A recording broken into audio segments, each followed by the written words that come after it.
Thank you. Glad to be here. I'm honored. I will speak in English because probably there are more people that understand English than Romanian here. First of all, I would like to say that in contrast to what Sorin is saying about our centralized powers, the central administration, back in Russia, what Andrea did with Katia and our local government did was quite different. What she didn't say is that now in Katia we have integration points. I know this because I've been there, volunteer for a few weeks during the night shift. So we have a point of integration. We have services for kids to learn Romanian. And this started way before anybody else in Romania tried to do this in an organized way with the help of any form of authority, be it local or central. What I want to say by stating this contrast is that where there's a will, there's a way. So if there is a political will, you can do it. The problem in Romania is, most of the time, is not that we don't have the framework to do it, but we don't have the political will. And why? Because, let's be frank, Ukrainians don't bring votes. If they would, trust me, you will have all the, you will have a highway through the judicial system. Everything would be fixed if you would bring votes.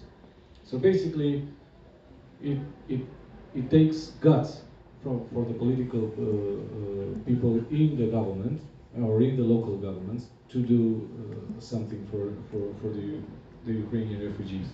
And you know, guts is quite rare anywhere, not only in Romania, but anywhere in the world. Regarding solidarity, so the idea is, just to close up, if we push our government, our political parties, our politicians, and we say that for us, in order to vote for them, the Ukrainian agenda, the Ukrainian problem, not the problem,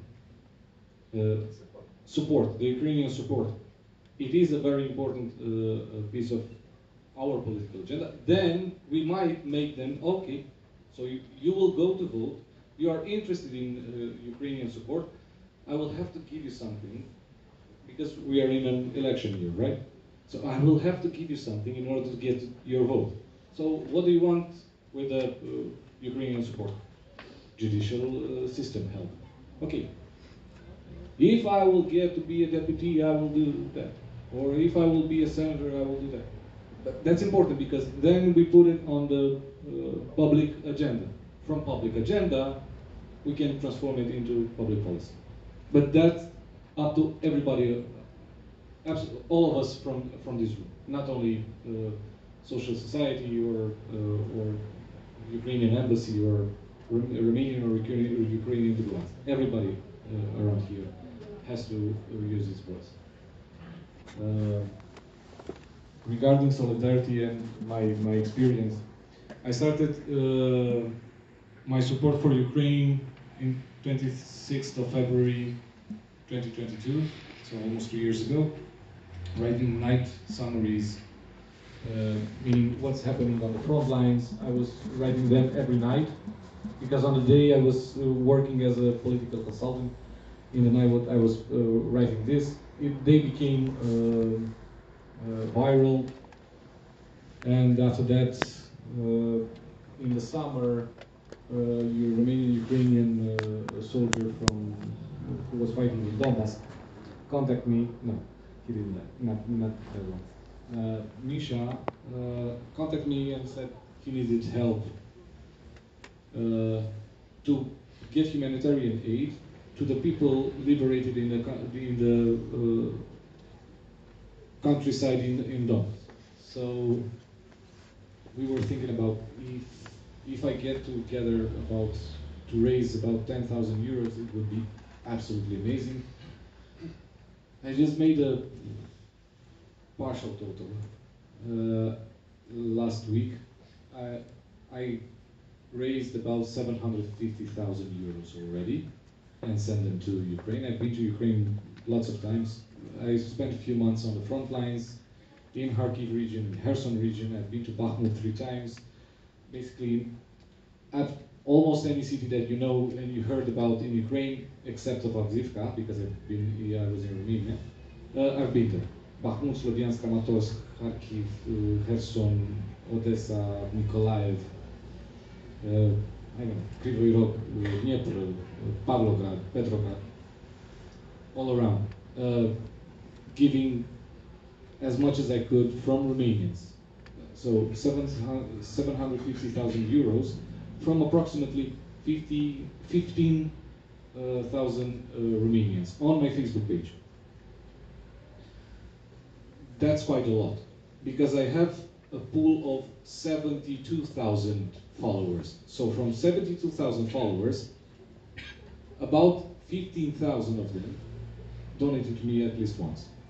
And they trusted me to use those sums of money exactly for what I'm trying to do.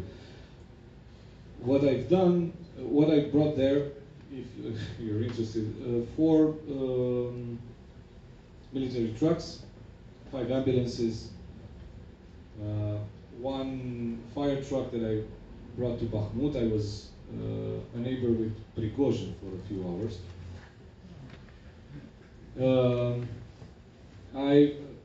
With the help of Romanians, because 99.99% of the donations are from them, I funded a mobile medical hospital, 150,000 euros.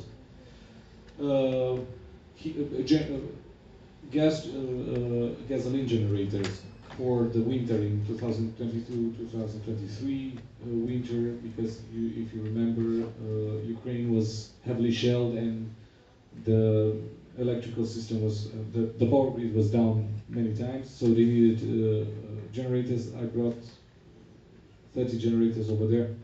The idea is that Romanians do help, and they are really interested. It is very, very important how you speak with them, and how do you translate the problems that there are in Ukraine in a way that they can understand and they can relate. A lot of times we speak down on Romanians because of course, we have extremism on the rise, because it's funded by Russia, because they want to destabilize Romania. We get that. But the problem is like this. Our government didn't have any campaign, public communication campaign, to understand, for the masses to understand, the people to understand what's happening in Ukraine. If you remember, at the end of the full-scale invasion, we had 2 guys from Botoșani or from Iași that they went with the car to Kiev to understand. They didn't believe it's from Iași? Okay, so they didn't believe that there is a war. I think 2 months after the war started. I don't think there is a war. Why? Because if there isn't a campaign, an official campaign by the government authorities to say, look, it is a war, it's like this, we need to help. Why? Because of this, because of this. How can you help? Like this, like this, like this. There was no such thing. There were only, we the government, we are helping. We are paying money to help Ukrainians. No, you are not. I hope somebody from the government is here. Yeah? Okay, thank you. Please listen to me. You didn't. Those money were from the European Union. You never said that publicly. You only said, we are helping Ukrainians. No, European Union helped Ukrainians. And I know that you can use that, but we are a contributor to European Union. Yes, but we, the Romanians, are net beneficiaries. So, mai ușor cu pianul pe scări, în română. Așa. No, I'm not going to censor myself, because this is something that it's for real about life and death situations. There are people that are dying in Romania because of lack of support, and by no fault of their own. And in Ukraine, the same. I'm not saying about in Ukraine, because in Ukraine, I know that the Romanian government is helping as much as they can. Again, there is no public communication. I don't know why. But in Romania, there are lots of problems. Delays in payments, as you said before. It is not acceptable, from my perspective, 8 months delay in payments for people that don't understand the language, that they fled a country from war, so they fled from bombs, to come here and do what? They have dignity. So with this delay, we hit in their dignity, because they have to go to. Yeah, they understand English. They understand. The government understands English. I hope so. If they don't, then. So we, the government, hit the dignity of Ukrainians if we delay for 8 months, because they have to go and say, please, to go on the street or somewhere and say, please help me with money. Now imagine how that person feels after they fled a war, coming into a European Union country, a developed economy, wow, and they have to go and beg for money. Because 8 months, they don't get the money they're supposed to. So, I wouldn't blame the Romanian population. We are in a democracy, we have the right to believe in whatever we believe.